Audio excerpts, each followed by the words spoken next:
changeons, pour ces 2 mois, de livre et de maître, que l'encre et le papier se reposent un peu, loin de ces sombres murs, sous les pins et les hêtres, étudions ensemble à l'école de Dieu. Nous ne reviendrons pas lire sur les œuvres de l'homme.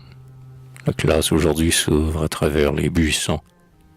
Après les hauts penseurs de la Grèce et de Rome, les oiseaux des forêts nous offrent leurs leçons. Vous le savez, amis, leur sagesse est bien douce. Elle entre au fond du cœur avec l'air embaumé. Nous lirons sans effort, dans l'herbe et dans la mousse, le poème éternel sur ce globe imprimé. À cette heureuse école, on apprend 1000 choses. Le disciple endormi s'y retrouve, au réveil, savant comme le chêne et frais comme les roses, rien qu'en ouvrant son âme aux rayons du soleil. On s'instruit dans les champs, rien qu'à s'y laisser vivre, rien qu'à n'y pas fermer obstinément les yeux, rien qu'à toucher du doigt les feuillets de ce livre, en écoutant le maître avec le cœur joyeux. Ce maître, c'est le Père. Il vient, heureux et tendre.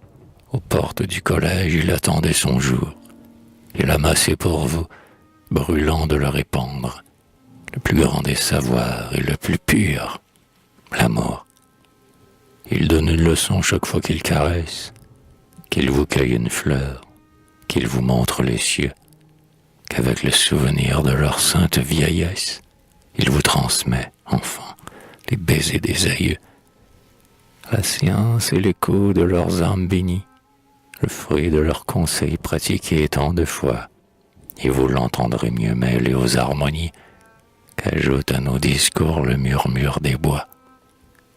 Baignez de la fraîcheur des splendides aurores, vous conduirez l'étude à la cime des monts, où la lumière en nous filtre par tous les pores, où l'arôme des pins se boit à plein poumon. Car l'esprit ne vit pas du maigre pain des livres, il se nourrit encore de soleil, de grand air, des fluides sacrés dont les forêts sont ivres, des atomes ardents qui gonflent notre chair. Il s'anime au contact des choses animées, au galop des coursiers, à l'odeur des prés verts, en passant de l'école aux campagnes aimées, et de ces chiffres morts au vivant univers. Tout savoir n'est pas fait de calculs et d'études. La vie excelle, enfant, à nous le dispenser.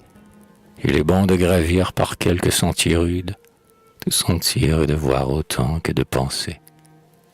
Allons prendre conseil de la terre natale, interrogeons l'esprit des vallons familiers, pour nous verser à flot sa science vitale. La nature enseignante attend ses écoliers. Voici la chasse ouverte et les vignes sont mûres. Je vais voir, dans la classe où demain nous entrons, où le d'encre à vos doigts, le jus pourpré des murs, la poussière à vos pieds, le hâle à vos fronts. Le livre aimé palpite et s'ouvre à votre approche. Il est écrit de fleurs, illustré de soleil. Chaque pas fait jaillir de l'herbe et de la roche quelques brins de science, une image, un conseil. Ce vaste mont, fendu de la base à la crête, des temps moncelés nous trahit l'épaisseur. Cette plante me livre une vertu secrète. La ruse de l'oiseau se transmet aux chasseurs. Ce pâtre industrieux nous instruit sur les landes, tressant l'osier flexible ou découpant le bois.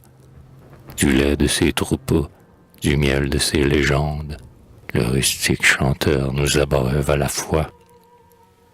Avec nous le sommeur, à l'affût d'un présage, interroge le ciel si prompt à varier. Conduite sous nos yeux, l'œuvre du labourage nous apprend le respect de son mâle ouvrier. Partout c'est un conseil inculqué par l'exemple, et le soir, en rentrant, disciples des forêts, plein du vivant esprit qui souffle dans ce temple, nous savons mieux prier, voyant Dieu de plus près. Ainsi, même en nos jeux, l'étude se consomme, et du sombre lycée au lumineux sommet, sur les pas de l'enfant, pour en tirer un homme, marche un doux précepteur qui ne s'endort jamais.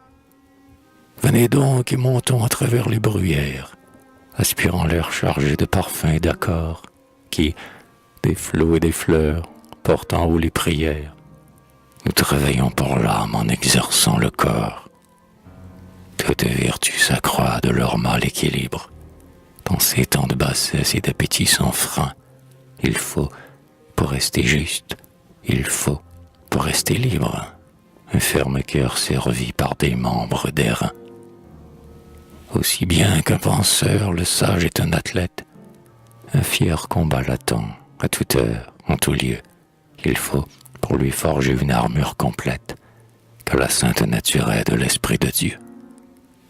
Allons nous raviver, nous recréer en elle. Nous reviendrons plus forts et mieux prêts au combat, si nous pressons du cœur la terre maternelle, qui relève son fils dès que l'ennui l'abat. Armons-nous, mes amis, pour les luttes prochaines, sous souffle des hauts lieux, sous les pins toujours verts. Allons respirer l'air que respirent les chênes. Les livres sont fermés et les bois sont ouverts.